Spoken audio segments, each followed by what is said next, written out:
conference was a Canada card, what can be passed, or you should state institutions and fight corruption. Adekye Nsroma for a press conference, some say there be any high enthusiasm, and no more some group led by the General Secretary, Ura Sidun Katia, and runs to General Secretary of the ruling NPP, Ura a John Bodin Sukoya, Central from Shimu, and also Canada Dream Pa, Ninano, say you drink a gun of a fan to a pa, a fra, maybe be a Timia Koya, Mantano, Pay be Sinkunya, and on Comona, Yeba, Abidia, Wutran Kwan, so, and Yentokwa, Indian Pagana, is sanity. Mamma saying free Jennifer. Bra. And I feel about this corruption, everyone wants some now, you cannot pay. What binds some who show you state institution, and it was there be a yanocre. But I say, Mamma, did I woman chair or my penny? On then a baby tree. My penny, His Excellency, and another uncle Kufuado, Adudi, on then a vice president, and then a pump for Yamame Antifrema, or Pari, and the government appointees in a year Boise Ghana, a human because Ekemaba, I mean to me, the colleague director of communications, director of communications, and Timeton Craning Chiakese at the moment, and UTV RF4, the chair of Papa, near Dasania Adekye Nsroma. We maybe say, I then, maybe I don't know meet you. May prepare, but no say counter the press conference. We are no way. Send number, we can one and now only. Go for class, your brain opinion this, and then they say I'm quite defeated. So we drew a banner too. Unim, Okasa a counter friends a press conference. Some way somehow meant to us. Maybe it's met to us, remember, some can be, Timmy. And they say, even the opposition party has the audacity to call more media for to talk about corruption in Ghana. How much more sitting government, and I say ruling government, sorry.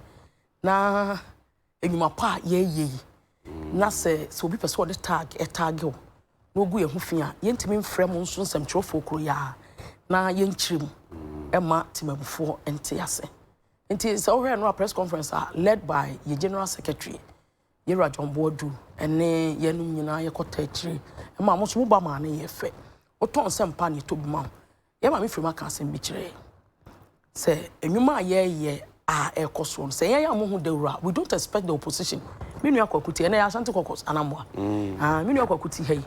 Or to the sea, someone became a no, and Yadia Bay and a dam. I say, you young kind. And there said, send a boba pacho. And Yadia Smama Becca and a bear cocude.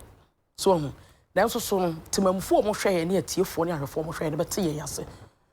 The press conference, of course, when run, Nina was about, say, a Bemagana for whom, in terms of corruption, there's a clear difference between NDC and MPP. But I couldn't say, I'm a that a war position, a year, Minuakokumo. I want the NSA bar, a best shredo, as I told the battalion, and NPP for the NSA, as some bar. President say I will resort to state institutions. Na say obi de bonia yemfa nko no ye de moye ba send ye tie ye yanwa mo bi atiase. That's the difference. What the bar mamu sumu a MPP amamu ya amamu aye ba. We create businesses, ye try see be matimamuni ehho ato. And this amamu no say ye ba oncheni frefre kobo ye tuagum ye begu emu ye be si enyesi. That's the clear difference between the two political parties in Ghana here. It took us a Ghana for some MPP and DCA and Coxan Common, the cost of the Biam yet.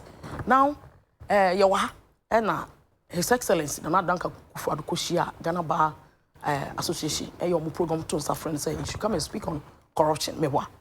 No, Cocan say, Chilemus say, Yenuano opposition for an opponent, a say, or a clearing agent.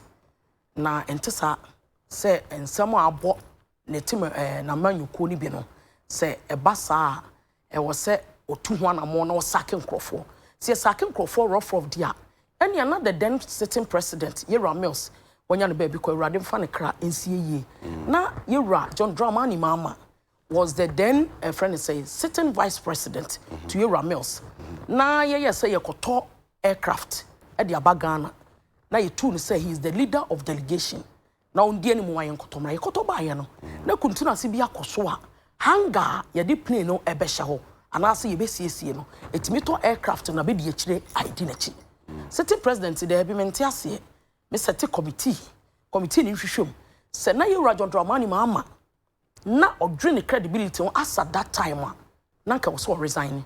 But what did he do? Wanye aban no society committee the committee if you want to do drama Ghana for you say the then vice president no of our combination of the inflated can say a white paper because mbachontie ye ramels say committee na di ni mu aye baaye no say papa no grant na se na ye hu and say no dey for dey emfa to hu nyi because ye nsi gina ye tentin no say no mo so dey na mo dey emfa to hu say friend say CID boss are investigating Crawford. Now the report ama president ama bontin ameka say jetie di boni me yinedi. What's the difference? We are not doing equalization. We need debating common ye. Of course. And until Ghana for say brand this name. Ya to abama. I say ye count dey and say be fair enough. You say dey okay na without admitting say I no credit. You fan say I'm just playing the devil's advocate. Sure. And until Ghana for to but here and this is a munko tranche we are comfort sebi. Per dem kikan. No mo so nti mu dia maye no. And you can once, but always make reference to the women they are I don't co position. And so in communication, so yeah, not a tear for you, I report. No one call archives and fancy be about common and you pay you. I could not teach me Yamajuma.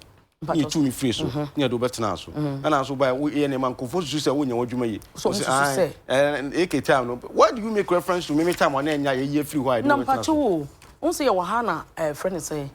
And this for because Ghana yare bebre yare refia na mboa it is saying say yankaya and president Mahama kan say Ghana president Mahama refia and cheni refia sem o ye ne me fe kura nkanka santemem o the good cry as fata ye to abama no now semanka man kire asem ni mu a e beda na asore ye no me betena no obi ahu say ade a me ye kuretwa ye ne mo me bia eke e na hye kire na wo mase eke na pese o kire omo hwe me na mete wakonwa no so say ade a Jennifer yenye ye be ko na ye wona ye because say na ubenya you wish say na nka wote akonwa no so back what you say but you see omo kasa no ma kire mu say yesre say mo say mo fi say ye di bone a mo nchi enwum mo fi say ye di bone a mo nchi enwum de enim anasa yet no say there are 21 cases are pending it will get to a point bi nu akokubu ahintimi metena ha am ye nye show menya one on one few day you know why ana mo chi no e da bi me chi kwakwa agede say menim de wawia menim de wafa me fa ntansan so mo no na emu mo no ebi ana ne pani bi a power time na ohwe no na bi o man contract kakra didi na tansa abono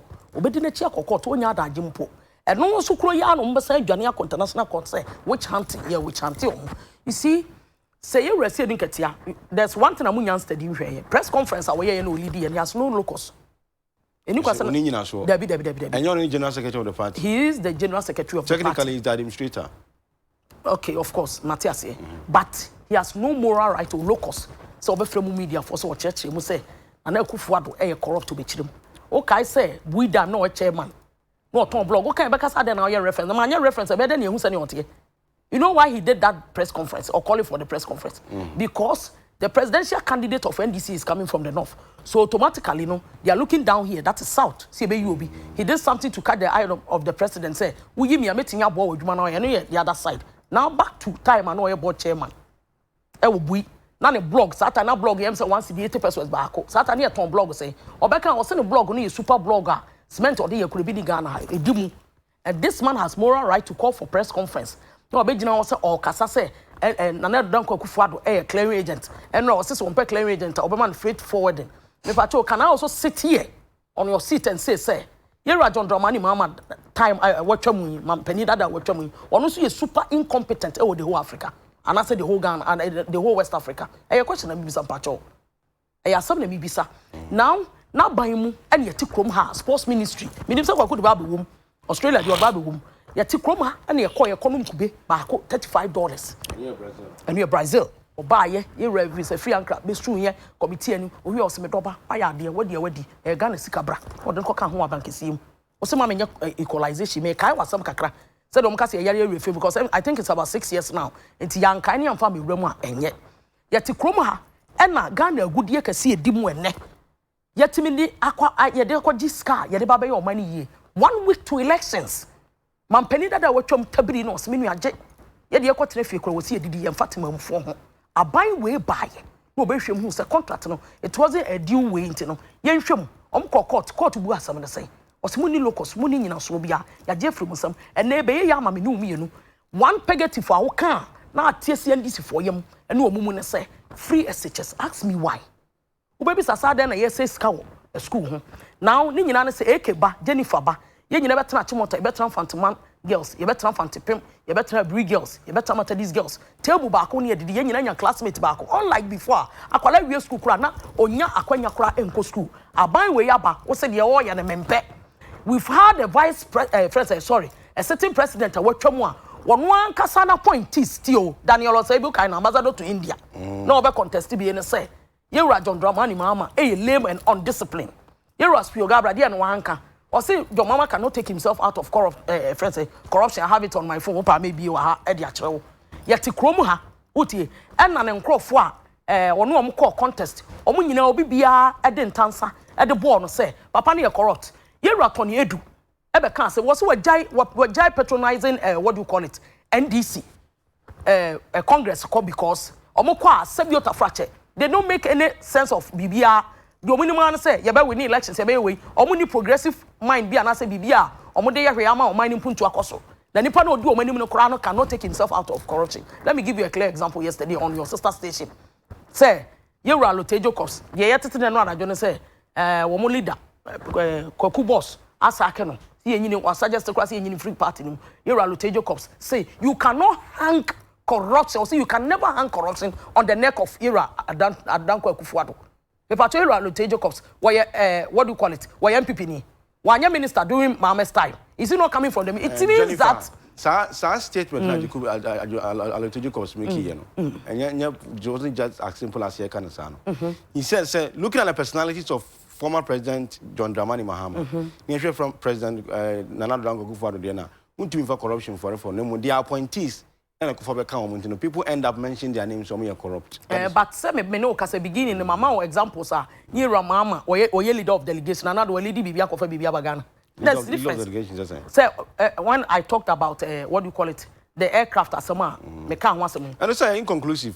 Inconclusive. Because that's how you may see. That's how we all know. That's how you may see because it became a white paper. On your time, when the commission, what was the outcome? What was the findings of the commission? Exactly. I mean, we say you are also a media person. We cannot make reference to it because it's an inconclusive investigation. Yes, started on with them patrol and yet argument, Mr. Wan. Oh, you didn't come on. You didn't come on. So you Centroni said you started can say. Where they told the young man you say you never was so man be you can also as well help when my producer check it near the aba near her report on the say by set say yet the chrome honey ma me defactable bas brand to the extent that 2016 we called the chrome water region or campaign was some amount to about my retain power MPP for bomb bet you but you be the told you so here to be to yenchen into anamboa they told to me you know almost last year just ended regional elections all kono no regional what do you call it regional chairperson okoye no one kasa na man yoko for use sa bas brand and say o kan be lose here the campaign against her she lost and you have all these things and I say sir nipa nyina ewo and this man yoko mu a and then they have the audacity to sit on the bench be throwing stones on the park just because they are in opposition because when they have their meetings and all that what they say enyuma pa Nana Danko Kufuado all year and in punto ne niam pa ye nyina ho ato kwakutu no hwe no office be na ne ho nyina nya free SHS de obekọ akoto an say enkwala ne prospectus nyema ewum wato bi lo ni do no de amom no de ko school uko bezi school anyame ado eno me hu bi this is ni bebiri ye school uniforms ye che what you say sa nyema ni nyina wo ho a ya ye ababeduru say eti you don't expect say omo no ti opposition na ne no niam papa ya ye I Jennifer and I say as our political party we can credit ourselves with about 85 to 87% of our policies are you can't see be implemented when they decline and as omo can say they objected to say adwuma eti nanu are you expecting them say so omo tra bench no so a ene ma papa ye ekumfi ha ya na say si kire koy say mo amunuanom bi media fo si kire ni o makodi bi na nsa na si kire no we ye wa ha na ekumfifo so say machines ye de begu eraste ene akumfi factory ya 1D1F omo ntiase no amene ye train ya ko bie na grand style ama wiase afo na nyina nya ga na nko ade omo ni ehu no ma ye living witness to asidankan rade alhamdulillah so omo tiase a enne bibi ekoso bi omo do omo ni ehu na wo de wonya ha ye see one of the biggest nape ye rajon kuma ho ye see one of the biggest factory tomato factory wo Ghana ha enne se kwakupe tomato se di fresh one okwa ye beti bi ni aton ama no bi kura omo de be che ne kura se de o ye adwuma Ghana ha yi wo tiase some of these things in a kani nyina aboma ye nim de ntia NDC for no enwapa ye better in their mouth we understand but we don't expect them say ombabo ya baso enu nti na ye ne yankasa asidankwan rade ye mu bi ye to ye hu asi wo say ye nwuma pa ye de agu akwan mu say ye de beye now let me tell you something You started free SHS, and free SHS, and it has come to stay. You who send Kuala Brusso, almost set on agenda say you because schools. Near Sada, and then some cross or Remo, me pacho before free SHS, no, then some cross only secondary schools. Who Timoni crowd to fear. Na se one ye fie ho ya se so nkro so timbe tere fie ho na nso so ye pese ye say free SHS amamu papa ene niam papa aban bi dia ba wo ya to Ghana fo nyina benefit ye pese ye say nti no agenda was set what ye wura nka bi o wen ye wura kan ba what nka bi now ye wie ne ye sinipa na brutu me patro me de ma no si quick na kwaku abam ye say ye be ye double track unim say double track nkakra ye gusu a asedanka awrade be do next year minim se beduru ho no na double track no so ye fro just and now me ne wo kase ongoing wo Hafono Southeast yewura honorable Francis Adabo Manu ne constituency Hafono Southeast sabronum se sia ya adopt to school ho a ye free SHS kwaku free adujama samebo a on free constituency wo kwaku free adujama kwaku ne yama mu school sabronum mu eto wo vase fo no han ho fa no mo case fo ko are obeti ko school sabronum wa be ye DC obe DC o time obaba power na say MPP time se yewura president Kufuadu huna okasa akwale wa ya de irrespective of where he or she went to school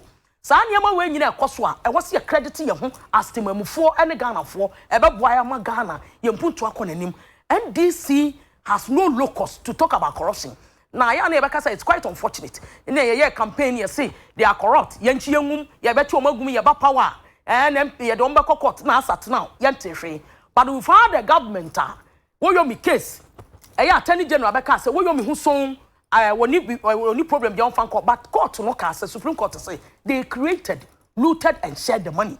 And no way me a dying I don't come me. I don't matter so but oh me or your bush penny. O free me do na mabusiam, o free me busiam, o free me fie, o free me political party. Or ye NDC ni penny a kunina would dimwa, kwakuba ye bi krompa, sabe, waman bi kakra atafre. Me can say me nyan born so because or ye NDC ni. And then these people will bypass all these things and come and call MPP and another Kufuado say oh you're corrupt. It is so sad and unfortunate. We cannot afford them because they are in opposition. Jennifer Queen, thank you very much. And never come many are doing say okay say nyina nkoko and di obejagum di ntam ka say enyo but on no make bia na say be wo kura no papa men they don't dey sepane no be but di okay and that was it say boko de onyame ada ro na so won ye de igumpa ebo so chia ne kwala no nyame asa ma wo mte nyame bebie kwan ama wo so mo ye de hallelujah hallelujah nyame asa na ma chia menu aba ye ona che no hwan efe power de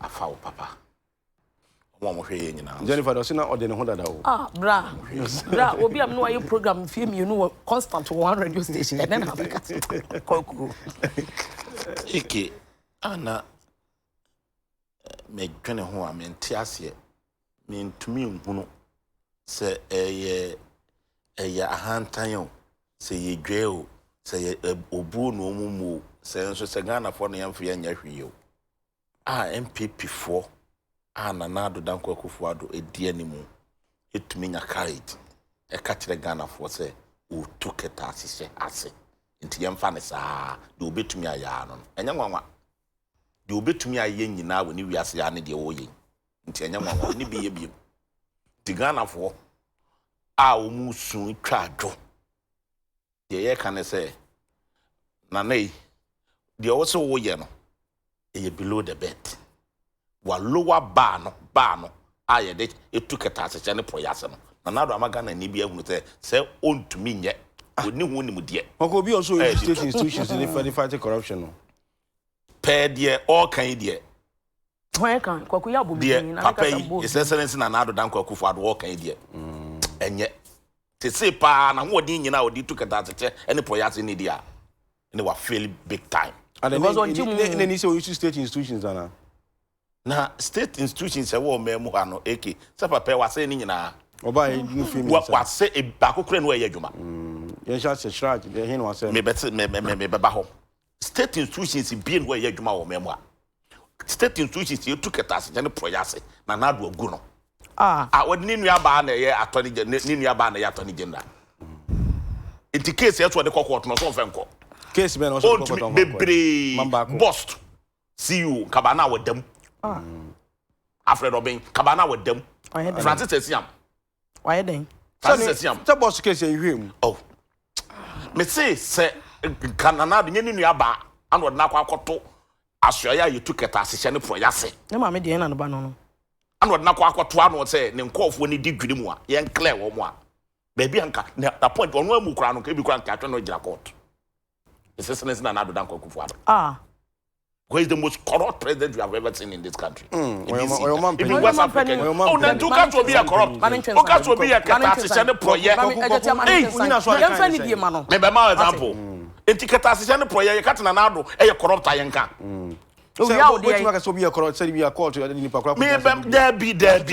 Perception. Corruption perception index. You be United States. Who found you corrupt? Current one is saying. Okay.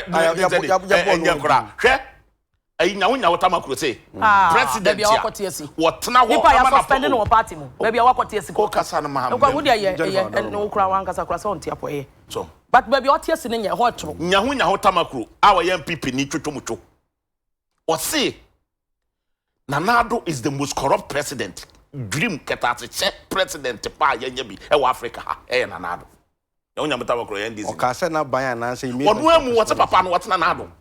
And you know what I'm saying. Thank you. Ni nyina so na de ekofo yi nti wani so. Even po electricity mpo kra no, what company na ya gigi sika ne gum edie. Can you imagine? Can you imagine? Na do TPDS. Company na ye company na o gigi sika no. I friend PDS no. Enya ne dia. Je na je sa ne dia. Eni ono ane. Company ni dey say. No one form nya ne nkofo nkwa ne wo mu. Ni nkofo ho ane wo. Free payensu enya ni nipa. Ni nipa say we ne dia. Why your board chairman? No, the relationship with the president one day. No, o nya ne baba no no, on dey yin woni fie. Papa yin so nya baba bi mu. No yi no e woni fie. You fancy ko send me no team, no start come answer that. Unia, o dey o ma me flow ya. Some catch us say you dey. Ntu dey o ma me flow kakra na nka. Say flow no ba bia nanam ne nya kwaku. Ti no na honya hotamakro say he's the most corrupt president I've seen in this country. Vital Azim, uni no. O say open president ya. Wo ye corrupt pa. E wo Ghana ha e bin si da se Nanado. Corruption no ni twi ye keta asese proye ne kankan. E bi kura friend kro no. Okọ a obi ka so obi oye thief. Enti se unya sankofo we. No mo be ka se keta asese ne proye a e koso wo papa yi. Enti ye nye ne ye ka se kyeremo yonko na me kyere usuban ana me boa. Wakofa nkofo aba betena konwa so. Ba institutions anka yesa nke di wo mani edu wo mutum sen institution wa corrupt ni nyina te se CID boss won kata wonya dwuma bia ye toma de to nkonkohwe mu a de e den no ne ye prato ne na so se ye de ama police fo CID mu twetwem oba no de ato se e bibia anim enam se Nanado ne na kosi ho nti ni nua ba no enu nti no de ope an wo ye Canada Japan nye nansi ya no beka say krono no koso wakufu ado amemmo mododo na egu aban no Canada Japan ya MPP ni ai wa NDC ni tina Canada Japan ya NDC ni Canada Japan na wo party no mute na Nanado ni na administration no keta asese no proye koso dodo tika die na koso A+ wa MPP ai wa NDC ni tina A+ wan kasa na Nanado aso ye ho no emnantie mienu bi wo ho ase wo kwa kohunu omampanin pa ya gigi wusika Ansane mwa kwa kokuno mampani. Na say ti committee hwehwem. O de mati ID, o hwehwem we dey ndesi ye. Ni nua ba na da no. Enti o de beba. Maame a wono a tape. Watumi abeka se eniema a ekoso wa mamuo we mu ye eniema tantan to de beto abonte a mamuo ni begu. Enti won fa ma. CID boss na wose se nkwoche nkofo to mu no. O kan he. Oni A+ tape. Wase dream die ne ketase sha ekoso wo ekufu adoma muo mu no edoso dodo ne beto abonte aban ne begu Nanado ohuni onte enu tena nkofo bebre ka se dream ne ketase she no o ka ho bi entu pa che se Christian council mo kata se ketase she ne proye koso no ekufu ado amamuo no ketase she ne proye koso no omunya Ghana fo omunhunu enti mani no mo ka se dream no ya dot Nanado is the worst president we have ever had in this country. Enti mani no mu nya Ghana fo ya NDC fo enti enkofo bebreba e kase Pentecostal churches ya omo kase Nanado sikadie na ekoso dodo enti omo nya Ghana fo omo huni So enti clearly no what me would say na do onye na dwe say obeye de obetu ketase say but the ngofo bi kan say onu amu na nkasa no he is embodiment of corruption. And how do that Kokufado is embodiment of corruption. Ketase che ne poye no afore no e don't mean to ase. Onu amu ye bi. And appointees in su ye bi. Boy. So they me patch no. Okay, I said last year, last 2 years. Your former chairman, Dr. Kofi Potofe. Okay. Obey a press conference can say, you say Kufadu took a beer or the pay them $5,000 a day. You better me want to me and Yano. Ye ni hana, ye plane, you use what your man you tree. I'm on what I be, I'm what him. The first need a pilot. And you go for the tunnel, or not one pen or their man, and what they gun that can be. Ah, we should continue. And I play your things on the private jet. Another the private jet. Can smell him, sir. They know your problem. Oh, Kumasi, 2 4, A or none and the. And I have trouble, sir, Rebecca Kufado aircraft. Ah, a Ghana jet. And what the Ama or the Nidi tree. I'm on one now. We are president of firstly Nikwasi state aircraft. I'm surprised. Ghana, Esika, and I will tell you to the Akohaibi. On my name, Qualati. Can some son when your problem. And Qualati Yati. And ne ya me no kase hospital kura no a enkofo kwaya yare sa no obekwana bed ni ho mampani a wonwene Ghana fo ho otumi anya bi a high plane amatete te wana we bia $17,000 ene ya chesem yes uluma e de no open no Ghana uluma de wo dream e de ebiem no open duamono wo dua we yanso duamono so enuti odi Ghana nyasa ekehwe ye ka enkofo a edi dwim e wo man we mu a ho eni sika akwa enye asem ketwa hwe no no ani nua abanya yeyi no aye sika nyina e wo Ghana ha wode ni nua to ano kenu furiata anu mu di Ghana nya ye de ense bom de ye pene edie abanya one person obetu ketase se de poye no sika no wode ni nua ne to ano if you don't mean kanasam na ekosui na se wo abem na dis ko bi antimi nkan wasam na nye na mpanifo bebree ka mabobo mu dia trot bebia na ado de Ghana akodro no nye as a responsible position party je na mo so mo ye eno ne ye ka kire Ghana fo se by repeating enkofo na ka se asomati say o maintain eno ne ye ka kire ne se na ado ekwanya wafa so etu ketase se ne proyem enye emfata na de o ka ye kra me were ko ye ne to obi o ye lawyer utumi ka so de nkofo akokọ to nti ye mo ye nsem mawo a achievement ketase se ne proyem nkofo wiade wo do former appointees e wo court na udi ka wo court anu adibem na nyesa kwan ne so a kwan ne so no professor no mekọ court kwan ne so no na appointees ya omudi Ghana nya wo do obi akokọ PPA papa no na akokọ ya suspending no maritime into suspending no anu awie ye investigate ye sa committee na investigation ya not adiegu nyesa na tie maritime chief executive officer no a friend say as he say obi a wadi dream o maritime authority na do sa koyi na nam na damfo nti wona akoto GR Ghana Revenue Authority sika nyina ya jeje no mamu ha no na do sa de na akoto aguade nyankopon na nye corrupt abeye sa de we ketase ne poye no nka ho bia obeye sa de we wo ye wadamfo nti wadi sika o one sector waji na free what the mo kankra na me ye no mo ene Ghana sika nyina mensa amfa ne nkoto ano e de ebone ne ya yakufu ado enu to odi Ghana nyasa enne ya me no kasai aho kire a bagana no enya tam keto onu tene ya to petrol ya to petrol ya to trotom so onu sa ene ya to petrol ya to petrol na san ne ene ne trotrofo na tum etu musan minim percentage by yatum nso obi anka communicator da be yes yatum but lorry fare yatum 10%. MPP for chese mu NDC for mu boapa mu ni message bia mu no be kanta mu for 2020 na ma chase and me say enne ya me no kasai ya to petrol mu ya to lorry fare mu 10%. Enne ya me no kasai adwumayefo teacherfo na grat ne nat omusu e wo fie so mo nkonkokira de no man ni mu ayeden.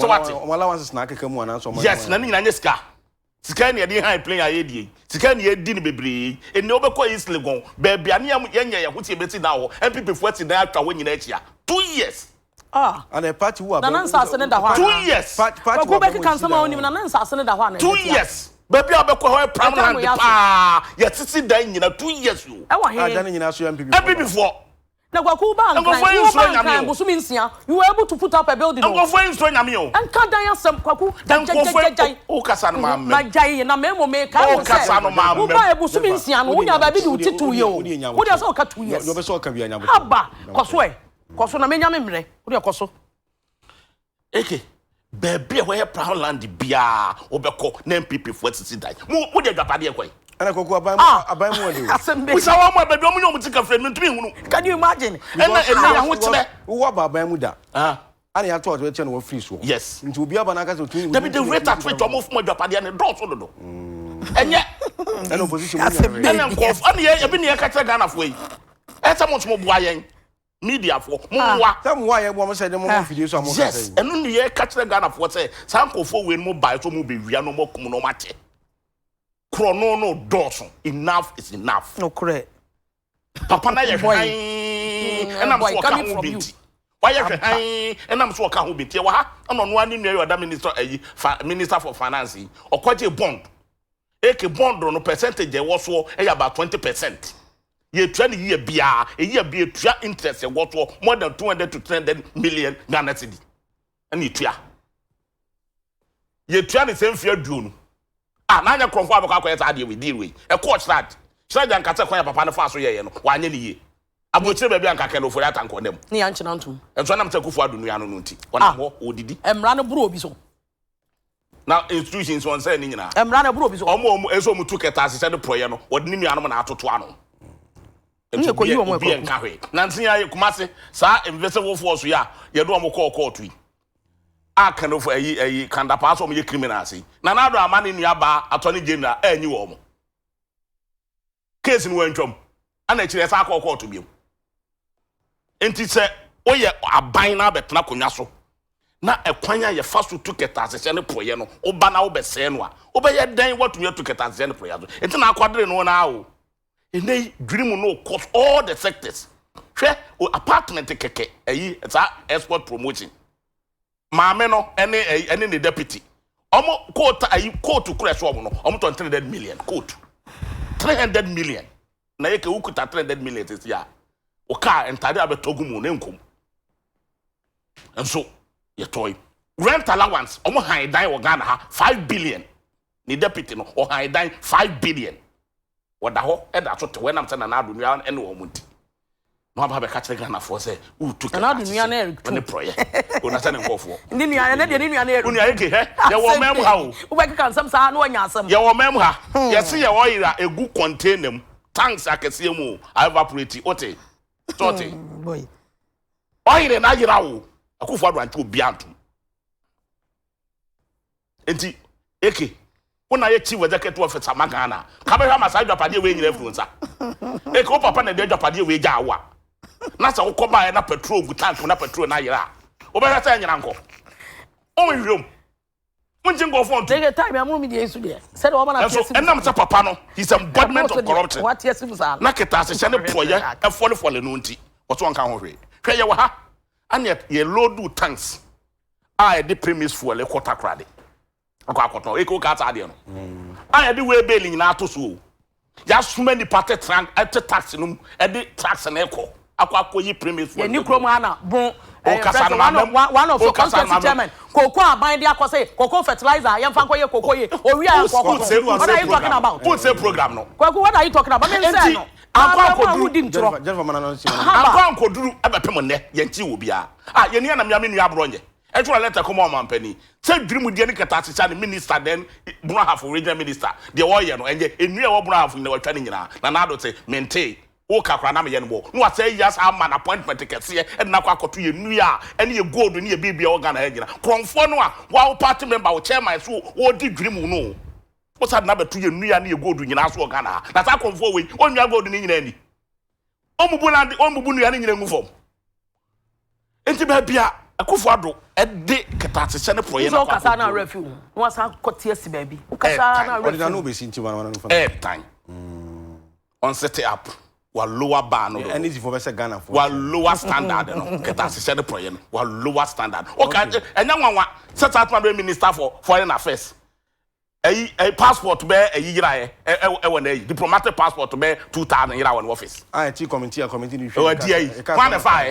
one fire me abanya wotia konwa so a the minister for youth and sports what is an kofo akogwa abrochire ayi wo mo hunu say dwirimu die ne keta asese no mo fa so de nkwala ne koye o mampani ya what na be kata mame the odi say dwirimu no the minister kra ka kira ban so woni mo we kwaku tire sa don sabe wo mani enso na ban ne say o mo ka kra na me ye ne mo me yin free sports wo o mra me kasa mame kromfo me kasa mame word kromfo now you say it's too harsh on nigga it's too harsh I don't know what to talk about it's too harsh kata obi o di dwirim obi a susu se won di dwirim what di dwirim what ka fe dia o mra me kasa mame o ka kromfo o di chrono tag dream kata se no boy aba we ni ne so ni ni ne so e wa kwa kuma da say also in your time there is no back in hospital not Ekuya says he Kokubuain always tells Eddie Makusi appel. Also, how can NDC tell MPP that we are corrupt? My mommy Jennifer Oforiwa Queen, keep the fire burning. My strongest mommy, and we believe in you. Whatever you say is the truth. What you fans back home. Abu Kweku Aqua. Also, Ghanaians are dying under Nanado's government, so we should drop him come 2020. We will not vote for him. Kwesi Prempe Bonsu. Mahama didn't lose the election, but he was sacked by Ghanaians by 1 million votes. And also, cancer, and that's what we count. Ekuya says, well, yes, teacher talking like this. I even doubt if Kokubuain was ever a teacher. No child, they don't check chemistry. Piao, Madam Monica Sawaya, the beauty with brains. Ekuya Cecilia, I'm not sure the other no. Abu Kweku Aqua, or to stop the equalization MPP and fix your problem. Nanadu will go in 2020 because we are tired of our professor. Ajuri and so NDC, your office alone is 20 million Ghana cedis. Okay, 20 million US dollars. Dodo like NDC. What's in the you see dodo because I am in your face. Mekai, we are doing on the buy and Tenisa is also. Kwabnane Joshua, or say, okay, Kwabnane Joshua, NDC Communications Officer, Pro West. President Akufo-Addo is Dodo president of the century, and something has to be done. And the only thing we can do as people of this country is to make sure we vote him out of power come 2020. Sewa Dokas, also opposition never accused him as clearing agent. It was Ghanaians who have eyes and we can hear so many things, except the fact that your appointees are corrupt and work on how to rectify their mess. Otherwise, we will surely vote you out because you are disturbing our peace of mind. Archibald B. Amponsam, so what should the president do apart from taking them to court? Is there anything you think he can do? Then please let us know because we are tired of your baseless accusation and it doesn't hold water. We are just tired of you. Akufo-Addo just came to waste our time. Criminals at work, extraordinary strategy on only on the buy. Archibald B. Amponsam, since when did you realize that the economy has become so difficult? Where? Kokubuain is just a political comic, and I like the way he makes his contribution because he ends up saying nothing positive. Theophilus Nkansa say, NDC is the real definition of corruption. Waterville and the rest all showed how incompetent and corrupt Mahama and his cronies were. Don't mind this Dodo Kokubuain.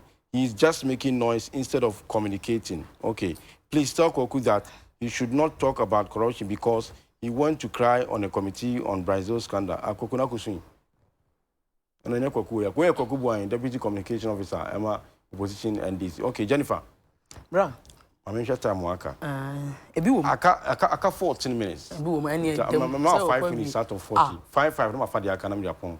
Anya hwe mama team front me papa bi so chia portal Dr. Ahmed on na National Executive Secretary National Council for Curriculum and Assessment. Dr. Prince Ama Hamid.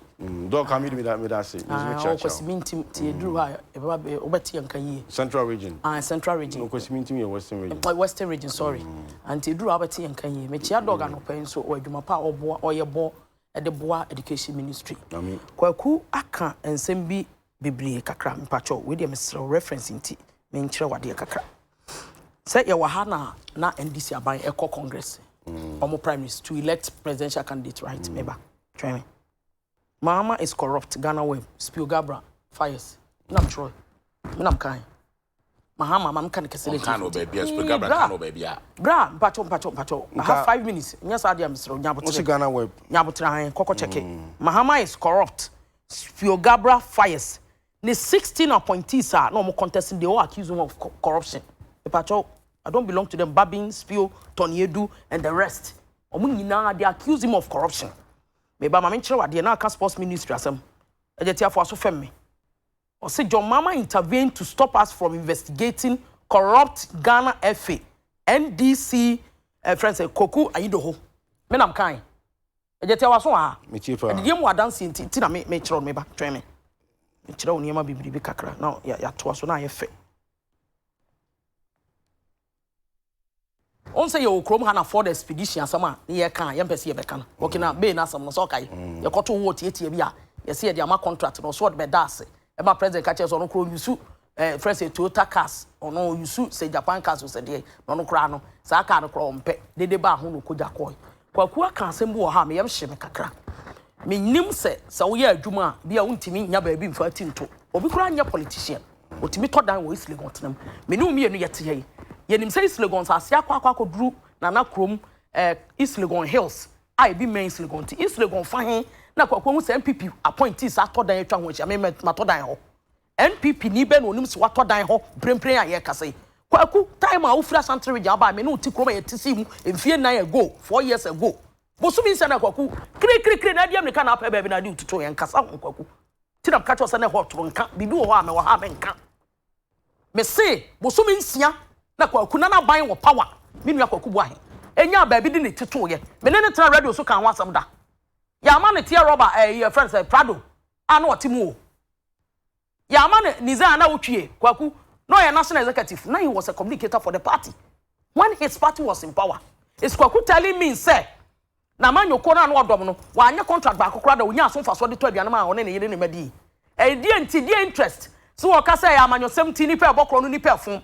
Miss Lemmy Bisakwa could say, a dear interest in no nya the chere because in such a market you are having, or ya the chere politics. So what is Kwaku saying?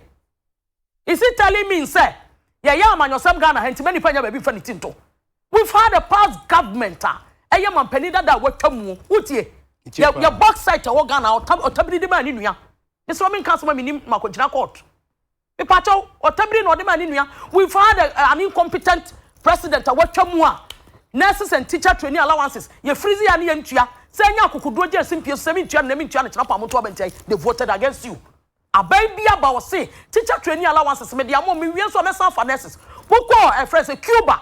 And kola mudu mkogu Cuba no mukosua a friend say doctor American doctor kra na e TV so ye program uja nkwala no abai we na ba ye and wo ba yin kwala na fra hu ye here ma odo ma ba mo say fix them job we are going to fix them job too what ye ya di o mo kwai o mo time no muja nkwala no wo sesen na no mo mfi o mo e yo ye nyina nim sam me pacho bosu ye twa mo na ye nyina nim sam o mo balance ya no mo say kofo no na abai ja mo nti na kofo mba ya ja ma jeje mu na sika nko nye program na omu nwie yo na sika nko se scholarship no ya sika na nko ena nko aye je omu ho ada sa time na nipa diska funka kwaku yesa we aban bia ba wakoyi ka na da ho afiri ho and even as at that time kwano they were paying if I get my figures right 95.5 friends say $1,000 per each student aban wait me negotiate am na perform 55.5 so what is he telling me aban bia ba what in ye me go from say me matima mufo nyina ho atomo mo se mo ntiase otena se wa ba bia na ona mo na major yes na team obesim ena nya hotama close nya hotama close ya suspend no party ne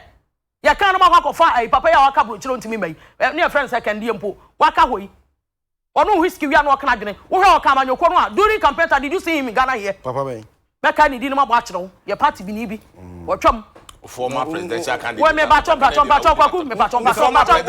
please. Oh, Doctor Kennedy. I know why. Former presidential. You are in a party, during your time. You had opposition within the party against your sitting president. So what is Kwaku talking about? It happens everywhere. It does happen everywhere. So must he use that as yardstick against MPP? What you say? I was saying no omudi atwa no ka say nya hotama krokra say ye rata Kennedy kra say when they know say krofo no ti bench na chi we are not saying say they shouldn't criticize MPP member as to how MPP and NDC will combat alleged corruption and money far from there's a clear difference to what people are saying but there's a clear difference I told you before the difference is that if had an incompetent government man penny that they John Dramani mama was say ko biem when the alternative is even scary, super scary, Magana for. I mean, Cassim will jump on a even when Ghanaians, it's your monoma, some kind of crane, Yagumano, or Mubu said, and this is not an alternative. It is not an alternative for Ghana. For some almost PPP. What we are thinking about now, I can boldly say, sit here, beat my chest and say, about 85 to 87% of our policies in our manifesto kind has been implemented. They are just being cruel and wicked to Ghana for say they don't want to talk about it. We don't expect them to come and speak for my party, which I belong to, and I'm a national officer of the party too. That is why you move here for general. When we are talking about corruption, I may say, Kokubuahe, maybe Kokubuahe, the Bray, and NDC, including your Educatia, the CEO of their party, has no moral right to talk about corruption. They have no locus. So make a corruption. When we are in Ghana here, near Tabri, Ghana, ye Japan, ye bet me, Siwa, Ababama, Wajatiam, Watan, even in opposition. Tabri, near me, said, Geo, near Quatro position, what you are talking about, family and friends. Nana Kufuado, or Mohamed Yahin and a banner, Yura, Groya Kufu. Let him tell me. Ne Mohamed Yahin and a banner, Tiwa, Adakwe Kufuado. When you hate somebody, I know people can hate and go beyond certain things. So it makes Nipano say things he or she doesn't know. I understand Nipano because that's no only thinking capacity maybe you could do. But what I say?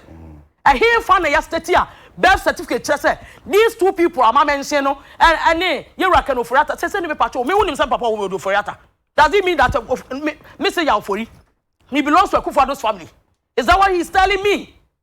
Say our politics I or Ghana ha now where that ya now high out there despite group of companies ya there. Na nuane Kwame Nkrumah say look at how Mumbo adwuma na wakosko awi akwata parliament wa be mampani wo se me nuane ya ade na kwakubo he beka ho asɛmti no I should appoint nipa so onya adwuma and I say nipa no ya me relative mama appoint no so onya adwuma just because you pick just anybody in your party and you give appointment to. I'm giving you the difference between NDC and MPP. Just because NDC they pick Obia Kakania deny bibi. You are talking about family and friends. Now let me give you a clear example. We have had the Sawyers. We are reference now making and me that's it. We are no waka. In Chidemu house from the Bema. You can family and friends are the Ahoys, the Sawyers, the modes, that is better modes. At the big man, yes, I'm relaxed. What you say? But you can family and friends are we've had all these people. When him say Kwakuti, near Niam Penny Dada, Yenya Ibrahim Mama, or a powerful than Kwaku. Even now that he's a national officer of the party, you know a national officer of the party is too powerful. Because none of brother, your president, Bibiano Pebiano. At the point who was struggling to get on the Orhamino. Ghana's only president. That's not what I'm saying. But now I say you come up with your penna cocoa in our sons. What are we talking about? It's a natural phenomenon. Who did you tell me? I jammed Tia Mitchell in some watch. Or if I say a woman and I know 6 years ago, she's a beneficiary of 3 SHSO. And now these kids are now a beneficiary of 3 SHS. Are the kids some years back? You are President Kufuor and the social intervention by ya. You offer free maternal care by a woman and Kwana benefiting. It is the same MPP government. So do your analysis, compare and contrast. The same and Kwalano 16 years ago are benefiting from 3 SHS. Okay, then you have NDC talking about it. Okay. Also, Mahama is corrupt. Spew fires. He says he's dented with corruption, incompetence. Presidential aspirant of the NDC, Mr. Koswiu Gabra, has in recent statements suggested that former President John Dramani Mahama is not good enough to lead the party to victory come 2020. According to him, Mr. Mahama in the past had been dented with both an incompetence and corruption, which is very bad for the party to actually choose him as the leader. He said this on TV3 program yesterday, and I said, actually, that was somewhere last year. Kwaku? AK, that statement way a year Babeka said, and yes, I know kind. Why? Few. I see a 12 so what are you expecting? What are you expecting? Also, what's it, and yes, I know kind. For the record, let's say, do baby, I'm swinging and said, and tell and no credit statement, no Mama corrupt. Kwaku, or boss, you may call him who into your cousin. And why a journalism? Why a journalism? Why a journalism? And I'm so okay, do baby, and I'm swinging and please. I know you know headline ben or oh ni na ko person check and can one mom na me dey me kan wa baba yi o busa no amanaka and you kan he say on kan ko he no kan he engofo na atro sa de no and wo he kan won gogo ni hwai enti wo be kan dan asem AK Eya me nwanwa se. Na confuse wa wote hono. E nwanwa se de. Oman ye drui. Ai sesa nke tumi koye ni mu kakra bebia John Dramani Mahama achechire Ghana de drui. Yenua ye papa ye wofa ye nana ado dan kwakufu ado ne MPP fo. E de Ghana e kwachire ni Jennifer Kwete ase na ni age e ne fe. Enti umpe free SHS no. Na ubi wa no na wo kasa. Ene ukrom sabro no woni nsia fa adujama na kosa bro. Na me kai no. Me kai ne kaka odi mesro me ma me kai ne just a second. Ufa adujama, utwa onsa right. Me adopt sa constituency no adabo oye me padi. Sabro no ufa adujama ni kroma ne right as straight to. Ya adopt school one ho. Yate E won wo free. Enkofo Kwaku should not even talk about free SHS. Ya kwan ye. Nana ya kwan ma ye ni o ye free SHS. Can you imagine? Enkofo kase. Nana, ye ko hospital ye nya bed na so. Hospitals ni bi wo muram. Nana me fa sika ne nkoye o ti free SHS. Yeah, and to the extent say free SHS no what you all these things you are mentioning who be who carry many who carry many me ha no carry many ye din komo and who carry many ma me nyina no sata who for so messages a teacher for so market to anye o allowance akam da ben na do ti free SHS enkofo say mu wi sika di ha mo say Ghana ye ndisi fo a papa for Ghana ye mu wi sika di mate misrewa o ka what free SHS keta te ne proye ni sika wia free SHS no dey too kro no want hwe wia no want hwe keta te ne proye ni sika wia say to wia ye de ba to school wudi ntim kro no mo de ba to so ko so mo chese ni sika no mu wia o mo the policies go for mo bia nya so mfa so ndi mo free SHS abanya o chebo se what the $1 million be ko 2020 bia enfie mi ensanie ba kokora nkoy be 3 months ni na minister no be ye obey rot na se na be ko ye minister me say don sabe woman ni me say